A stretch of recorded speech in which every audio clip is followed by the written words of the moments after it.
Olá, em primeiro lugar, gostaria de agradecer a sua visita no meu site e, conforme anunciado, hoje continuarei falando sobre o TDAH. Retomando o assunto, um dos pontos polêmicos a respeito do transtorno encontra-se na dificuldade em efetuar um diagnóstico preciso, por não existir ainda um exame capaz de dar uma resposta satisfatória. Contudo, mesmo assim, os estudiosos se mostram otimistas, anunciando de que as pesquisas estão evoluindo de forma promissora e na busca de exames que possam não apenas determinar o diagnóstico do TDAH, como direcionar o melhor tipo de tratamento para cada paciente. Uma das explicações fornecidas pelos especialistas é que, mesmo sem encontrar uma causa orgânica, sustentam de que há um desequilíbrio entre os neurotransmissores, a dopamina e a noradrenalina, e uma maneira de amenizar os sintomas é fazendo uso da medicação. Além da Ritalina, os antidepressivos tricíclicos também são prescritos, sob a alegação de que existem menos efeitos colaterais. É bem verdade que, em alguns casos, de forma criteriosa, a medicação é favorável pela sua ação positiva, mas é preciso considerar que o uso abusivo causa preocupação. Haja vista que o tratamento centrado na terapia medicamentosa não leva em conta aspectos subjetivos que estão em jogo. Pela multiplicidade de sintomas envolvidos nesse diagnóstico, o aparecimento de outros problemas, como a dislexia, a depressão, podem ter seu diagnóstico confundido por conta da semelhança ou a sobreposição de alguns sintomas e, por essa razão, mascarados ou associados ao TDAH. Pode interferir na resposta do tratamento. Por isso, exige atenção redobrada dos profissionais, sobretudo no rigor do diagnóstico. É preciso tomar uma certa precaução sobre a questão da terapia medicamentosa, pois, ao fazer uso da medicação, passa uma falsa impressão de que os problemas foram resolvidos, deixando os pais e os professores temporariamente tranquilos. Todavia, passando o seu efeito do remédio, os problemas retornam, necessitando maior dosagem na busca do efeito esperado.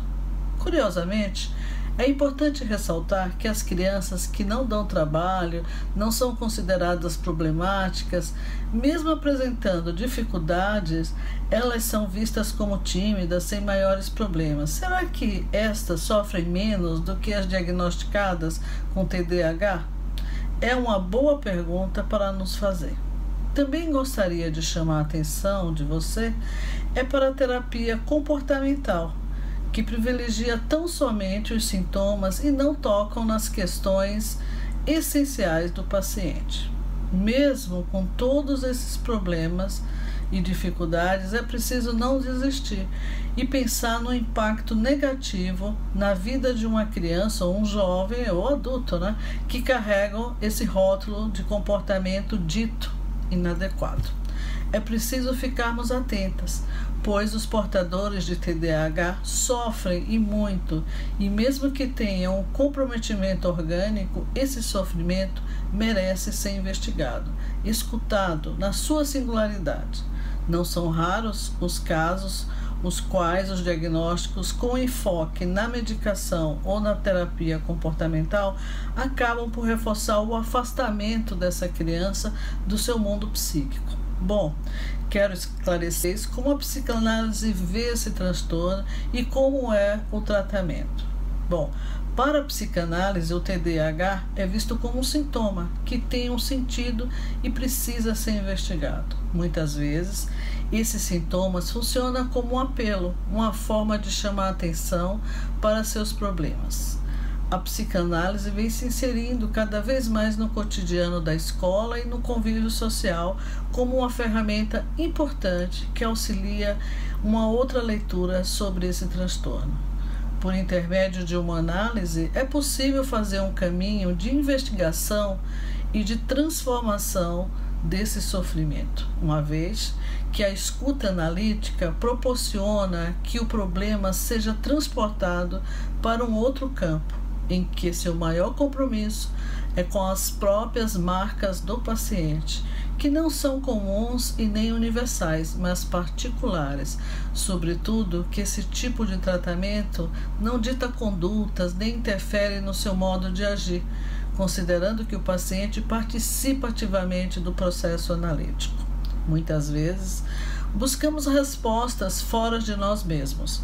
É o caso da terapia medicamentosa, sem contar a participação ativa que cada um tem em sua maneira de interagir com as diversidades da vida. Dessa forma, o tratamento analítico promove uma oportunidade de que o paciente possa falar daquilo que mais o incomoda, resgatando os aspectos de sua vida que jamais puderam vir à tona. Bom, gostaria de comentar agora um fragmento de um caso da minha clínica. Trata-se de uma menina de 8 anos que chegou diagnosticada com TDAH pela neuropediatra. Na época, fazia uso de medicação já pela segunda vez. Apresentava muitas demandas, tanto no ambiente doméstico quanto no escolar. Era vista por todos como problemática indisciplinada e que a obrigava a trocar de escola frequentemente. E por essa razão, era cercada por um batalhão de profissionais com o objetivo de sanar suas dificuldades.